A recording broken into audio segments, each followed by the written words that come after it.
আসসালামু আলাইকুম। প্রবাহ নিউজ টিভির দুপুরের সংবাদে আপনাদের স্বাগতম। সাথে আছি আমি তানজিলা ইসলাম। ফেনীতে পবিত্র মাহে রমজান উপলক্ষে এতিম শিশুদের সাথে ইফতার ও দোয়া মাহফিল অনুষ্ঠিত হয়েছে।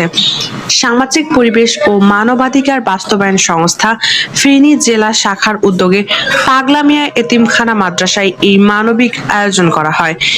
অনুষ্ঠানে প্রধান অতিথি হিসেবে উপস্থিত ছিলেন আলাল উদ্দিন আলাল সহ স্থানীয় গণ্যমান্য ব্যক্তিবর্গ।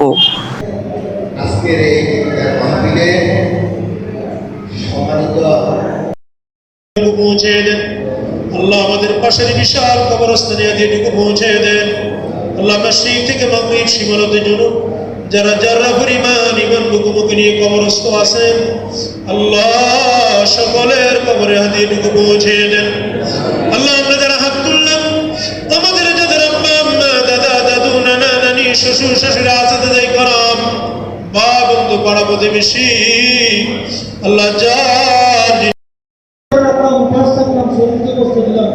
শরীরের ইবাদত করলাম আর বাকি সমস্ত হারাম দিয়ে আমরা নিজেদেরকে বড় রাখলাম, তাহলে আমাদের এই ইবাদত আমার মনে হয় না আমার ইসলামের জ্ঞান নাই, তবে এটা কবল হয় বলে আমার মনে হয়।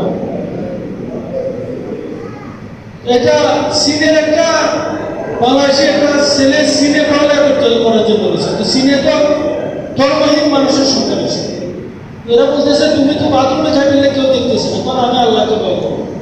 বলতে তাহলে তুমি অন্য জায়গায় রেস্টুরেন্টে খাবো না, আমি আল্লাহকে ভয় করি। তাহলে তো তোমাদের দেশে কোনো দুর্নীতি না,